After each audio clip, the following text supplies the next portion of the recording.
لك الحمد يا الله، والصلاة والسلام عليك يا سيدي يا رسول الله، وعلى آلك وأصحابك يا سيدي يا حبيب الله. أما بعد فأعوذ بالله من الشيطان الرجيم. بسم الله الرحمن الرحيم. وإذ غدوت من أهلك تبوئ المؤمنين مقاعد للقتال والله سميع عليم. صدق الله مولانا العظيم. ملت پڑھیے صلی اللہ علیہ یا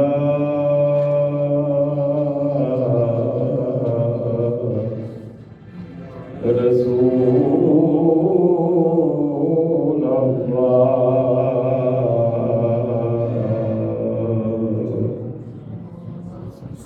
وسلم علیہ یا حبیب اللہ.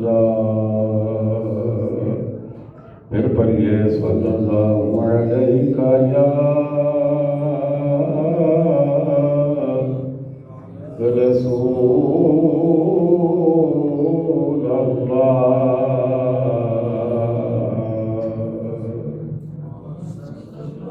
وسلم علیہ یا حبیب اللہ.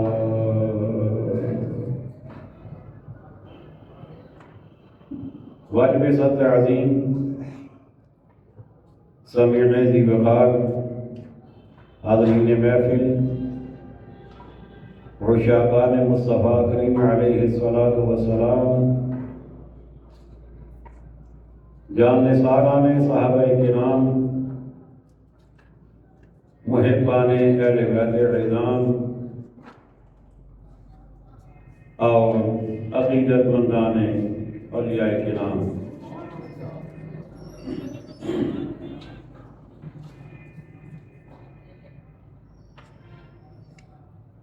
تفسیر قرآن کے سلسلہ میں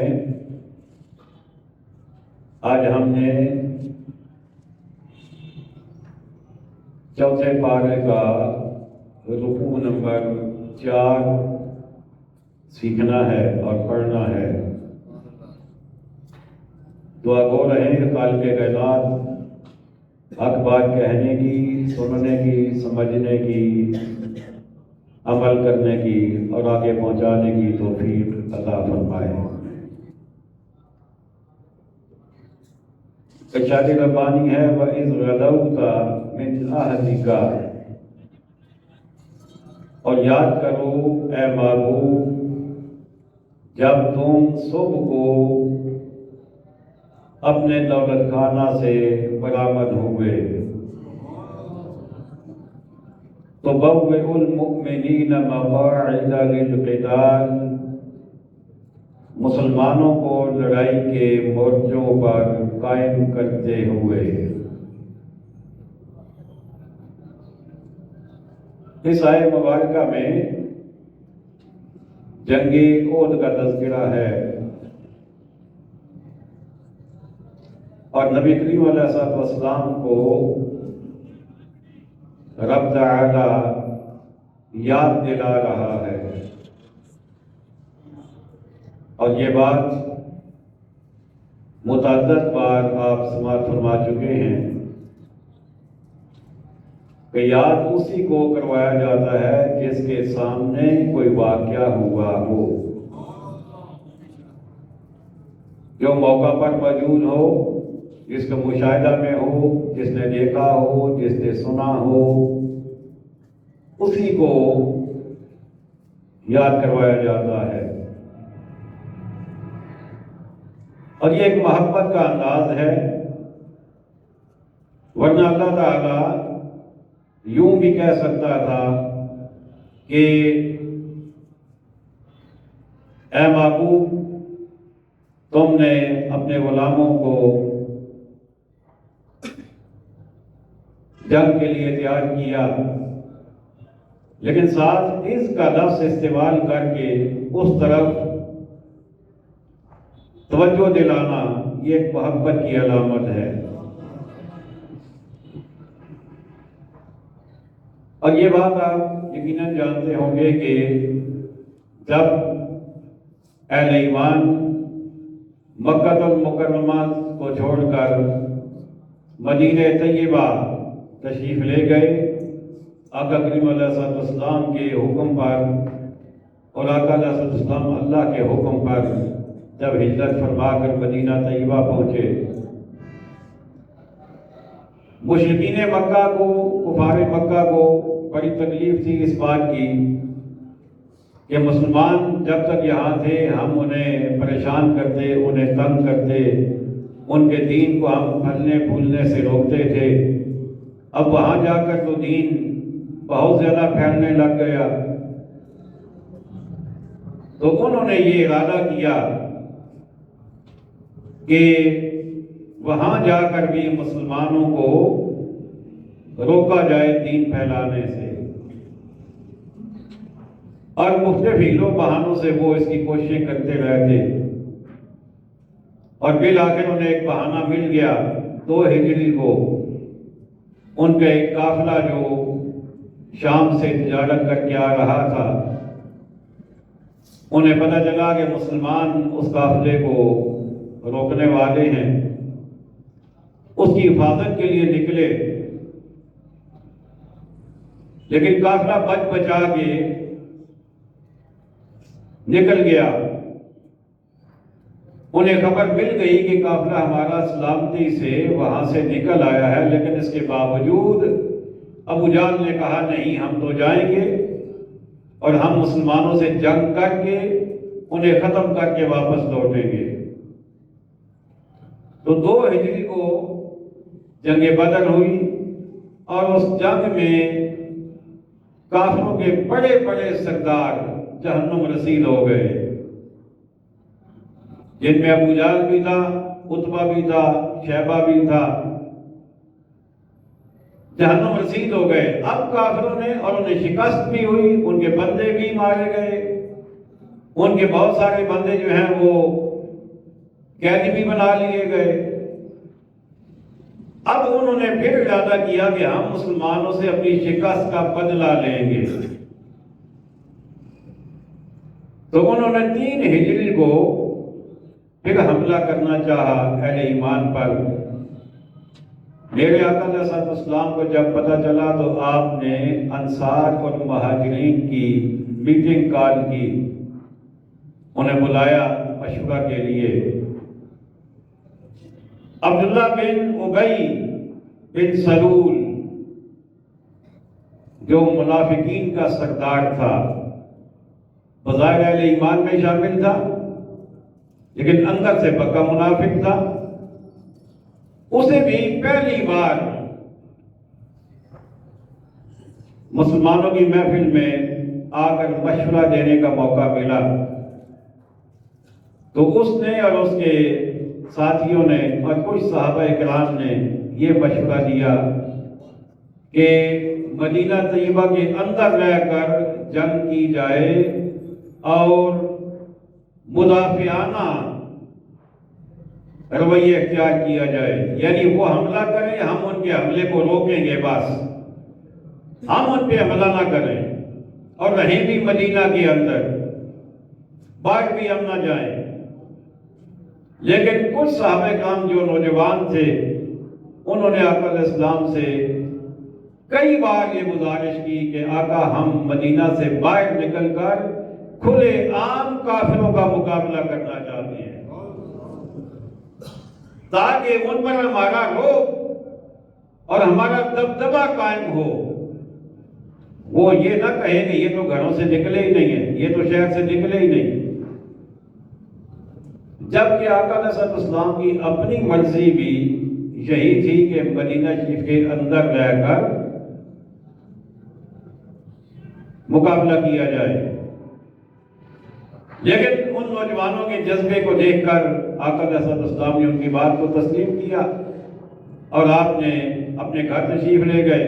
وہاں سے آپ اپنے ہتھیار وغیرہ لگا کے مکمل تیاری کے ساتھ باہر تشریف لائے، تو اب وہی نوجوان صحابہ جنہوں نے باہر جانے پر زور دیا تھا وہ پریشان اور شرمندہ ہوئے، تو آقا علیہ السلام سے گزارش کرنے لگے کہ اگر ہم نے یقیناً آپ سے یہ بات کہی تھی لیکن ہمیں احساس ہوا کہ ہمیں ایسا نہیں کرنا چاہیے تھا، تو ہم اپنی بات سے واپس پلٹتے ہیں، پیچھے ہٹتے ہیں، تو جیسے آپ کی مرضی۔ میرے آقا علیہ السلام نے فرمایا میرے غلاموں یاد رکھنا، جب اللہ کا نبی ایک دفعہ ارادہ کر لے جہاد کا تو پھر وہ واپس نہیں پلٹتا۔ اب میں نے ارادہ کر لیا ہے تو اب باہر ہی جائیں گے اور وہاں جا کر ان کا مقابلہ کریں گے۔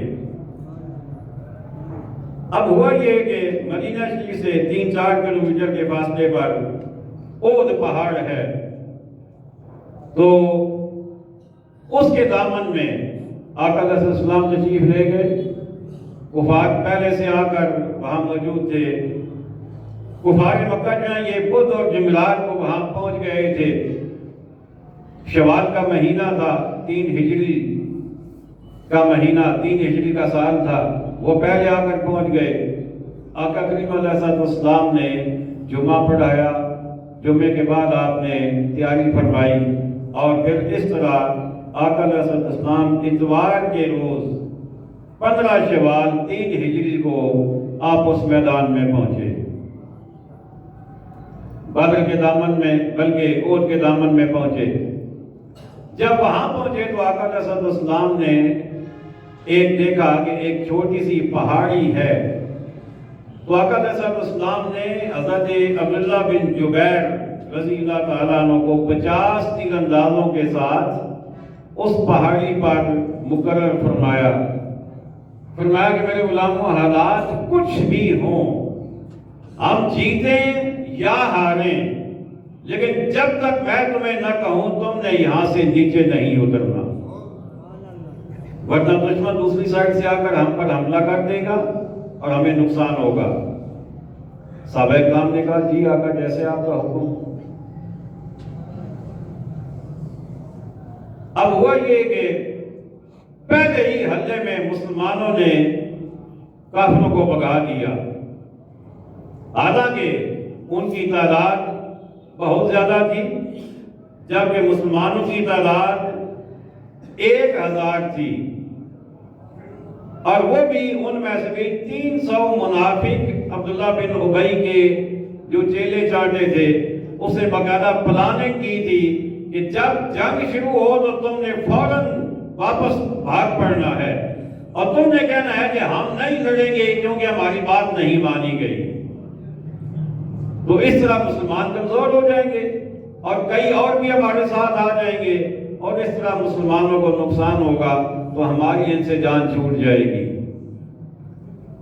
تو اسے یہی کام کیا، جو ہی جنگ شروع ہوئی عبداللہ بن ابی وہاں سے واپس بھاگا، اس کے ساتھی بھی 300 جو اس کے ساتھ تھے وہ بھی واپس پلٹے، اور کچھ اور مسلمانوں نے بھی، صحابہ کرام نے بھی ارادہ کیا کہ وہ واپس چلے جائیں، لیکن اللہ تعالیٰ نے ان کے دلوں کو پختہ کر دیا اور وہ واپس وہاں سے نہ آئے۔ اب اس ساری بات کو اللہ تعالیٰ نے بیان فرمایا وَإِذْ غَدَوْتَ مِنْ أَهْلِكَ تُبَوِّئُ الْمُؤْمِنِينَ مَقَاعِدَ لِلْقِتَالِ، اور یاد کرو معبود جب تم صبح کو اپنے دولت خانہ سے برآمد ہوئے مسلمانوں کو لڑائی کے مورچے پر قائم کرتے، آپ مسلمانوں کو انہیں ان کی پوزیشنیں بتا رہے تھے کہ تم دائیں چلے جاؤ، تم بائیں چلے جاؤ، تم آگے چلے جاؤ، تم پیچھے چلے جاؤ، تم نے یہاں تیروں کے ساتھ اس پہاڑی پر ٹھہرنا ہے اور تم نے یہاں سے ہلنا نہیں۔ تو اس طرح اے محبوب آپ اپنے غلاموں کو ہدایات دے رہے تھے، تو یاد کرو اس وقت کو، واللہ سمیع علیم، اور اللہ سنتا جانتا ہے۔ اور جب پہلے ہی حملے میں کیا ہوا کہ منافق بھاگے، تو اس کے ساتھ خزرج میں سے بھی اور اوس میں سے بھی، یہ دونوں قبیلے تھے جو مسلمان ہو چکے تھے، تو ان دونوں میں سے کچھ آدمیوں نے بھی واپس پلٹنا چاہا، رب نے فرمایا اذ ہمت طائفتان منکم ان تفشلا، جب تم میں سے دو گروہ کا ارادہ ہوا کہ کمزوری دکھائیں، واللہ ولیہما، تو اللہ ان کا سنبھالنے والا ہے۔ یعنی اللہ تعالیٰ نے فرمایا کہ اگرچہ وہ بھی منافقوں کے اس چال میں پھنسنے والے تھے اور وہ غلط فہمی کی بنا پر وہ ان کے ساتھ واپس جانا چاہ رہے تھے، لیکن اللہ نے کرم کیا، ان کے دلوں کو مضبوط کیا اور پھر وہ محبوب کے ساتھ ہی رہے، اللہ نے انہیں سنبھال لیا۔ اب یہاں پر آگے چلنے سے پہلے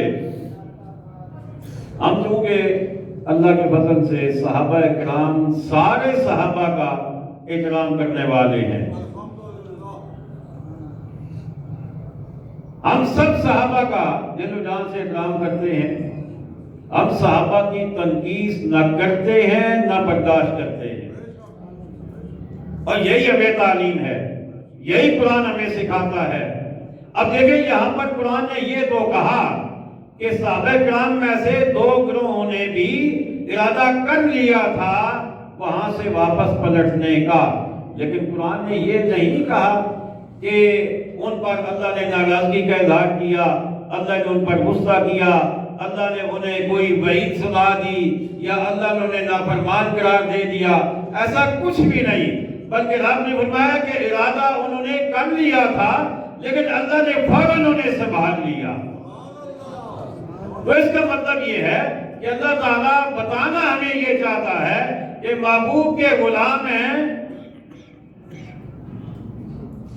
بڑے ناز والے ہیں، بڑے پیارے ہیں، اس لیے اگر ان سے کوئی ایسی بات ہو بھی جائے تو میں رب ہو کر بھی ان پر غصہ یا ناراضگی نہیں کرتا اور ان پر اعتراض نہیں کرتا۔ تو اے مومنو، تمہیں بھی اس بات کا کوئی حق نہیں ہے کہ تم ان پر اعتراض کرو۔ لیکن آج کے دور میں کچھ ایسے بدقسمت ہیں، کچھ قسمت سے معروم لوگ اب بھی موجود ہیں جو اہل سنت بھی اپنے آپ کو کہلاتے ہیں اور اپنے آپ کو سنی کا لیبل بھی لگاتے ہیں، لیکن بڑے منہ کے ساتھ صحابہ کرام پر تنقید بھی کرتے ہیں، ان پر تنقید بھی کرتے ہیں، جبکہ اللہ تعالیٰ نے اس بات کی اجازت نہیں دی۔ وَعَلَى اللَّهِ فَلْيَتَوَكَّلِ الْمُؤْمِنُونَ، اور مسلمانوں کو اللہ ہی پر بھروسہ چاہیے۔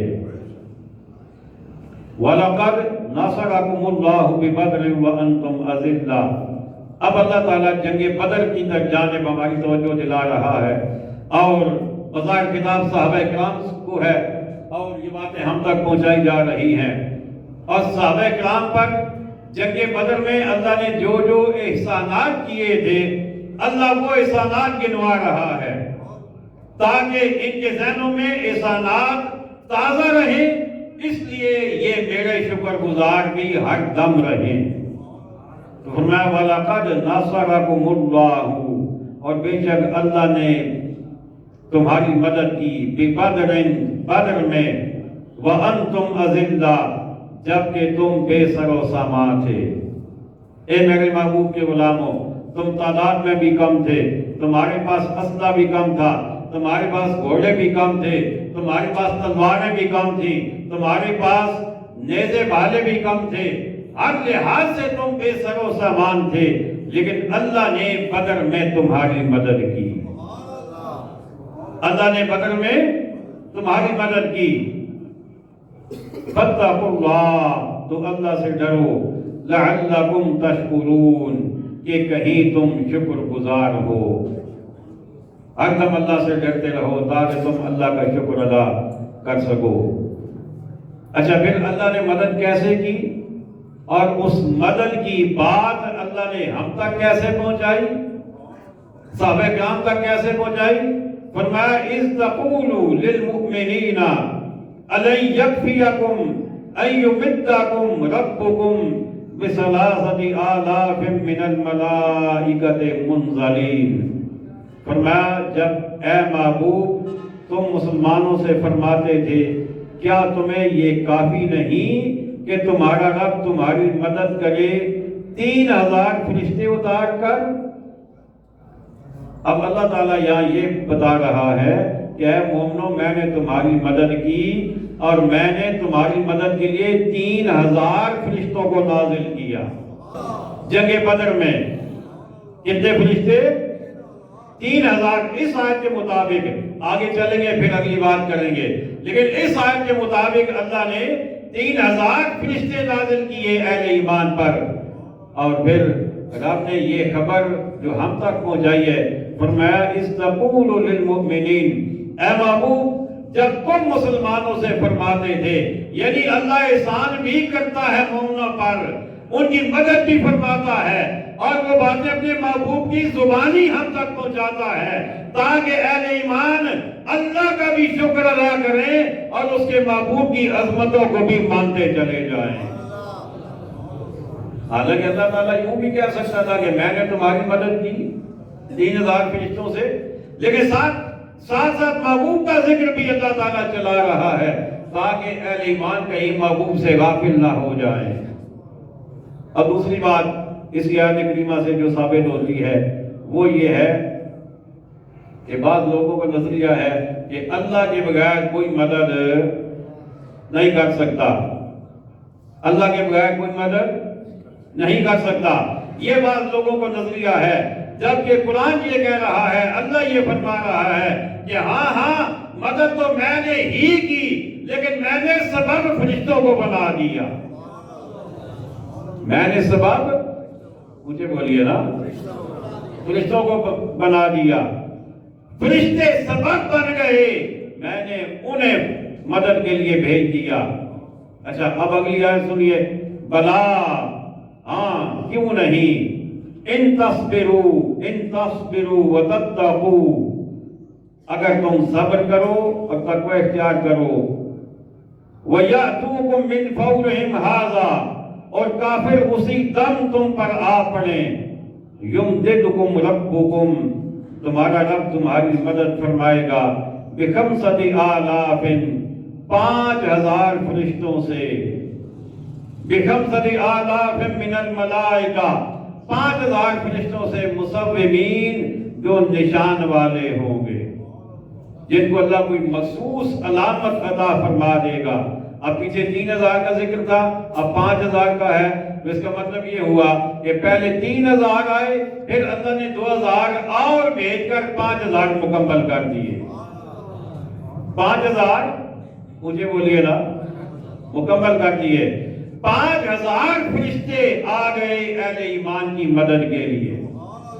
اچھا اب صحابہ کرام بھی بیان کرتے ہیں، وہ کہتے ہیں کہ ہم میدان جنگ میں بڑے حیران ہوتے تھے، کئی صحابہ کا بیان ہے، ہم بڑے حیران ہوتے تھے کہ کوئی کافر نظر آتا تو ہم اپنی تلوار لے کر بھاگ کے جاتے کہ جا کر کافر کی گردن اڑا دیں، لیکن عجیب معاملہ یہ ہوتا کہ ہم ابھی فاصلے پہ ہوتے، اس تک پہنچتے بھی نہ ہوتے، ابھی ہم نے تلوار اس کی گردن پر چلائی بھی نہ ہوتی، اس سے پہلے ہی اس کا سر تن سے جدا ہو جاتا، اس کی گردن کاٹ جاتی۔ تو ہم حیران ہوتے کہ یہ کیا ہوگا، بظاہر اس کی گردن پر کسی نے تلوار ماری نہیں ہے اور اس کے قریب آیا ہی کوئی نہیں ہے، میں ہی اس کے قریب جا رہا تھا اور ابھی میں بھی پہنچا نہیں ہوں، تلوار میں نے بھی چلائی نہیں ہے، لیکن گردن اس کی کٹ گئی، یہ کیسے ہو گیا؟ تو صحابہ حیران بھی ہوتے تھے۔ اور پھر اسی میدان جنگ میں بعض صحابہ کو آواز آتی تھی، ہیزوم ہیزوم، وہ حیران ہوتے کہ یہ ہیزوم کون ہے؟ نہ کسی صحابی کا نام، نہ کسی صحابی کی سواری کا نام، کیونکہ آپس میں ایک دوسرے کو جانتے تھے سارے، تو حیران تھے کہ یہ کون ہے جو ہیزوم ہیزوم کی آواز لگا رہا ہے۔ تو جب جنگ مکمل ہو گئی نا، اس کے بعد میرے آقا کریم علیہ السلام سے صحابہ نے اپنے اپنے وہ معاملات پھر پوچھے کہ یا رسول اللہ ہیزوم ہیزوم کی آواز آتی تھی، یہ کیا تھا؟ تو میرے آقا علیہ السلام نے فرمایا، میرے غلاموں، ہیزوم جبریل علیہ السلام کے گھوڑے کا نام ہے، جبریل علیہ السلام کے گھوڑے کا نام ہے۔ جیسے تم اپنے گھوڑوں کے نام رکھ لیتے ہو اور تم انہیں ان ناموں سے پکارتے ہو، ایسے ہی جبریل میدان جنگ میں جدھر بھی جاتے تو اپنے گھوڑے کو ہیزوم نام لے کر پکارتے دیکھے اب یوں جاؤ، اب یوں جاؤ، اب آگے جاؤ، اب پیچھے جاؤ۔ تو یہ جبریل علیہ السلام کی آواز تھی۔ اور پھر صحابہ نے پوچھا کملی والے آقا، ہم کسی کافر تک جب جاتے، ابھی پہنچتے بھی نہ تھے، ابھی تلوار چلاتے بھی نہ تھے، اس کی گردن کٹ جاتی، تو یہ کیا معاملہ تھا؟ آقا علیہ السلام نے فرمایا میرے غلاموں صرف تم ہی تو نہیں تھے نا، فرشتے بھی تو ساتھ تمہارے تھے، فرشتے بھی جہاد کر رہے تھے، ابھی تم تو دور ہوتے تھے لیکن فرشتہ جا کر پہلے اس کی گردن اڑا دیتا۔ اللہ اکبر۔ تو رب نے فرمایا کہ نشان زدہ فرشتے 5000 اللہ نے بھیج دیے۔ اب اس سے اگلی بات بڑی ہی ایمان افروز بات ہے۔ وَمَا جَعَلَهُ اللَّهُ إِلَّا بُشْرَىٰ لَكُمْ وَلِتَطْمَئِنَّ قُلُوبُكُمْ بِهِ، اور یہ فتح اللہ نے نہ کی مگر تمہاری خوشی کے لیے، یعنی اللہ نے جو تمہیں فتح عطا فرمائی ہے یہ اے محبوب کے غلاموں صرف اور صرف تمہیں خوش کرنے کے لیے دی ہے، تمہیں خوش کرنے کے لیے۔ وَلِتَطْمَئِنَّ قُلُوبُكُمْ بِهِ، اور اس لیے کہ اس سے تمہارے دلوں کو چین ملے، تمہارے دلوں کو سکون پہنچانے کے لیے۔ اب اس پر مفتی احمد یار خان صاحب نعیمی رحمۃ اللہ تعالی علیہ آپ نے بڑے خوبصورت الفاظ لکھے۔ آپ فرماتے ہیں کہ اللہ تعالیٰ اگر چاہتا تو صرف ایک فرشتہ بھیج دیتا، وہی کافی تھا سارے کافروں کو تباہ کرنے کے لیے۔ بات سمجھ آ رہی ہے کوئی نہیں؟ صرف ایک فرشتہ بھی آ جاتا نا تو وہ بھی سارے کافروں کو تباہ کرنے کے لیے کافی تھا۔ جیسے پچھلی قومیں تباہ ہوئی، لوط علیہ السلام کی قوم تباہ ہوئی، صرف ایک فرشتہ آیا تھا، اسی نے سب کو تباہ کیا۔ تو یہاں بھی ایک فرشتہ بھی آ جاتا تو سب کو تباہ کرنے کے لیے کافی تھا، لیکن اللہ نے 5000 جو بھیجے ہیں یہ صرف اپنے محبوب کے غلاموں کے دلوں کو سکون اور چین دینے کے لیے بھیجے۔ نعرہ تکبیر، نعرہ رسالت، نعرہ تحقیق، نعرہ حیدری، نعرہ غوثیہ، تاجدار ختم نبوت، تاجدار ختم نبوت، خطیب اہل سنت۔ اپنے محبوب کے دلوں کو چین اور سکون پہنچانے کے لیے اللہ نے اتنے زیادہ فرشتے بھیجے، ورنہ ایک بھی ہوتا تو کافی تھا۔ وَمَن نَّصْرُ إِلَّا مِنْ عِنْدِ اللَّهِ الْعَزِيزِ الْحَكِيمِ، اور مدد نہیں مگر اللہ غالب حکمت والے کے پاس سے۔ مدد نہیں ہے، کسی کے پاس نہیں ہے، صرف اللہ کے پاس ہے، جو غالب بھی ہے، جو حکیم بھی ہے، جو عزیز بھی ہے۔ مدد صرف اور صرف اسی کے پاس ہے، لیکن اس کی مدد دینے کے انداز مختلف ہیں۔ وہ کبھی فرشتوں کو بھیج کر مدد دے دیتا ہے، کبھی نبیوں کو بھیج کر مدد کر دیتا ہے، کبھی صحابہ کو بھیج کر مدد کر دیتا ہے، کبھی اہل بیت کے ذریعے مدد کر دیتا ہے، اور کبھی ولیوں کے ذریعے مدد کر دیتا ہے۔ کرتا وہی ہے۔ بات سمجھ آ رہی ہے کوئی نہیں؟ ہمارا نظریہ الحمدللہ قرآن کے بالکل تابع ہے، قرآن کی روح کے عین مطابق ہمارا نظریہ ہے۔ تمام طاقتوں کا مالک کون؟ مجھے بولیے۔ یہ کوئی دوگا بیٹھا تو کوئی بول ہی سکنا، یہ جملہ اس کی طبیعت کے مطابق ہے۔ ہاں جی، تمام طاقتوں کا مالک کون؟ اللہ۔ ساری کی ساری مدد کس کے پاس؟ ساری عزت کس کے پاس؟ سب کچھ اللہ کے پاس ہے، لیکن اس کے دینے کے انداز مختلف ہیں۔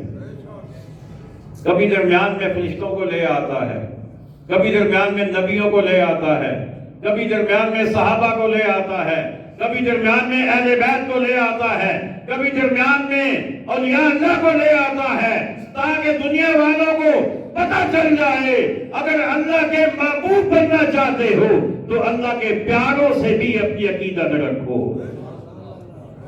ڈائریکٹ والے نہ بنو، اور مت کہو کہ شاید کوئی نہیں، کبھی کسی کے بارے میں، کبھی کسی کے بارے میں، کبھی کسی کے بارے میں۔ یہ قرآن کا ترجمہ نہیں ہے، نہ قرآن کی ترجمانی ہے، نہ قرآن کا یہ حکم ہے، نہ یہ قرآن کا مفہوم ہے۔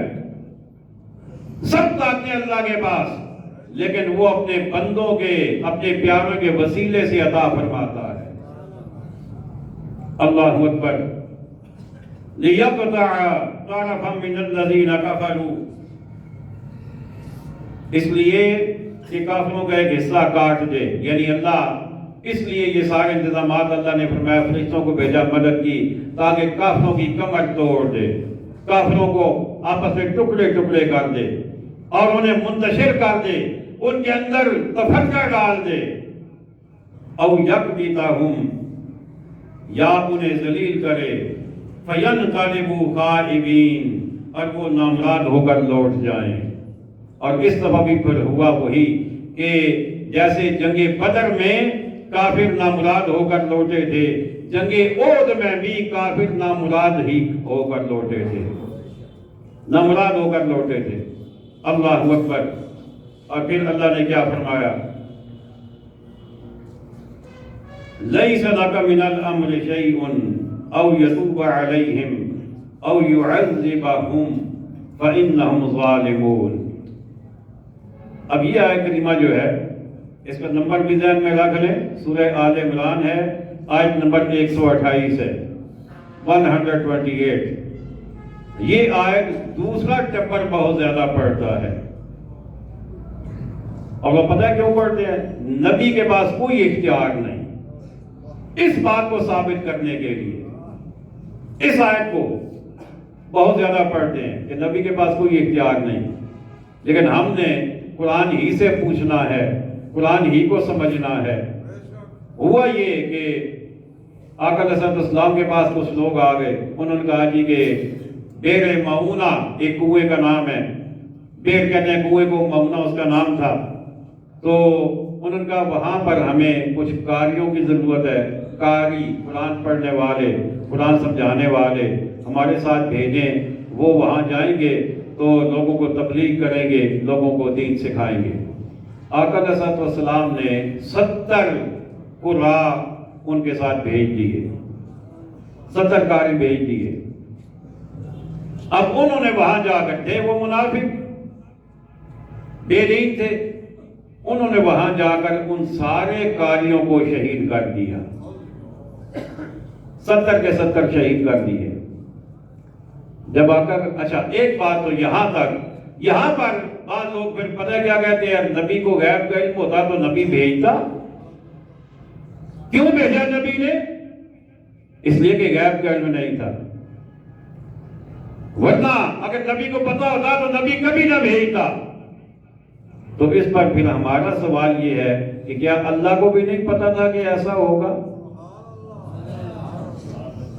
بات سمجھ آئیے کوئی نہیں؟ کیا اللہ کو بھی معلوم نہیں تھا کہ ایسا ہو جائے گا؟ اللہ کو تو معلوم تھا نا، تو پھر اللہ نے کیوں نہیں محبوب سے کہہ دیا کہ محبوب نہ بھیجو ورنہ انہیں شہید کر دیا جائے گا؟ اس کا مطلب یہ کہ پتہ اللہ کو بھی تھا، پتہ رسول اللہ کو بھی تھا، لیکن اللہ جسے شہادت کا مرتبہ دینا چاہے تو پھر کیوں رسول اللہ روکیں گے؟ اللہ جس کو نوازنا چاہے شہادت کے رتبے سے تو رسول اللہ کیوں روکیں گے اسے یہ منصب عالی حاصل کرنے سے؟ بھیج دیا، شہید کر دیا انہوں نے۔ اب آقا علیہ السلام کو رنج بڑا تھا اس بات کا کہ میرے 70 صحابہ کو انہوں نے شہید کر دیا۔ اب آقا علیہ السلام ہر روز فجر کی نماز کی دوسری رکعت میں ان کے لیے دعائے ضرر فرماتے تھے۔ اب دعائے ضرر شاید کسی کو سمجھ نہ آئے تو میں سمجھانے کے لیے کہہ دیتا ہوں، جسے ہم اپنی زبان میں بد دعا کہتے ہیں، کسی کے خلاف دعا کرنا، لیکن ہم اتنے بے ادب بھی نہیں ہیں کہ ہم نبی کے الفاظ کو بد دعا کہیں۔ اس لیے میں دعائے ضرر کہہ رہا ہوں۔ ان کے خلاف آقا صلی اللہ علیہ وسلم ہر روز نماز فجر میں دعا کرنی آپ نے شروع کی، تو اللہ تعالیٰ نے منع فرما دیا. اور دعا آقا علیہ السلام کی تباہی کے لیے کرتے تھے تو اللہ نے منع فرما دیا. اور میں لیس لک من الامر شیء، محبوب یہ بات تمہارے ہاتھ نہیں. مطلب کہ محبوب یہ معاملہ میرے اوپر چھوڑ دو، یہ معاملہ جو ہے یہ آپ اس معاملے میں پریشان نہ ہو. اور فرمایا او یتوب علیہم، اللہ تعالیٰ انہیں توبہ کی توفیق دے دے، اور وہ جنہوں نے یہ کام کیا توبہ کی توفیق دے دے، وہ ہو سکتا ہے تمہارے پکے غلام بن جائے. اور اگر ایسا نہیں ہوگا او یعذبہم، تو پھر اللہ چاہے گا تو انہیں عذاب کر دے گا. یہ اللہ کی مرضی ہے کہ وہ انہیں توبہ کی توفیق دے یا انہیں عذاب کرے. فإنہم ظالمون، کیونکہ وہ ظالم ہیں. جب تک توبہ نہیں کریں گے وہ ظالم ہیں. اللہ انہیں چاہے گا تو عذاب دے گا اور چاہے گا تو انہیں توبہ کی توفیق دے دے گا. اچھا، اس پر بعض لوگوں نے یہ اپنا نظریہ پیش کیا. انہوں نے کہا جی کہ دیکھیں نا، نبی کے پاس تو کوئی اختیار ہی نہیں ہے. نبی نے ان کے خلاف دعا کرنا شروع کی تو اللہ نے منع کر دیا. اللہ نے کہا محبوب یہ آپ کا معاملہ ہی نہیں ہے، آپ کو کوئی اختیار نہیں ہے. لیکن مفتی احمد یار خان صاحب نے یقین کرنے کمال کر دیا. آنکھوں نہ سبحان اللہ. سننا چاہو دیکھو ابھی پھر آگے جو ہے کمال کر دیا آپ نے. آپ نے کہا کہ یہ اللہ نے جو منع کیا، اس لیے منع نہیں کیا کہ کافروں کے خلاف بد دعا کرنا غلط ہے یا آقا علیہ السلام کوئی غلط کر رہے تھے. نہیں، اس لیے نہیں. کہتے ہیں کہ اگر کافروں کے خلاف بد دعا کرنا غلط ہوتا تو پچھلے کتنے نبیوں نے اپنی امتوں کے کافروں کے بارے میں دعائیں کی ہیں. حضرت نوح علیہ السلام نے نہیں کہا اللہ سے کہ یا اللہ ان کو تباہ کر دے، غرق کر دے ان کو، اور وہ ہوئے یا کوئی نہیں. اور پھر باقی انبیاء نے بھی، حضرت نوح علیہ السلام نے دعا کی، اللہ نے عذاب بھیج دیا پانی کا. تو اگر وہ نافرمانوں کے خلاف بد دعا کر سکتے تھے، ان کے خلاف دعا کر سکتے تھے، تو ہمارے آقا صلی اللہ علیہ وسلم نے جو کیا یہ بھی غلط نہیں تھا. لیکن اللہ نے پھر منع کیوں کیا؟ منع اس لیے کیا کہ محبوب وہ اور تھے، تم اور ہو. ان کا مرتبہ اور تھا، تمہارا مرتبہ اور ہے. تمہارے سر پہ میں نے رحمت للعالمین کا تاج سجایا ہے. محبوب تو تیرے لیے یہ مناسب نہیں ہے کہ تیری زبان پر کسی کے خلاف بات آئے. اس لیے اللہ نے منع کیا.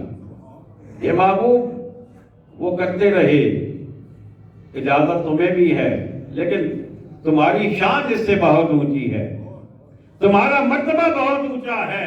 اس لیے محبوب آپ اس بات کو چھوڑ دو، ان کے خلاف دعا نہ کرو، یہ میرے حوالے کر دو، پھر میں جانوں اور وہ جانے.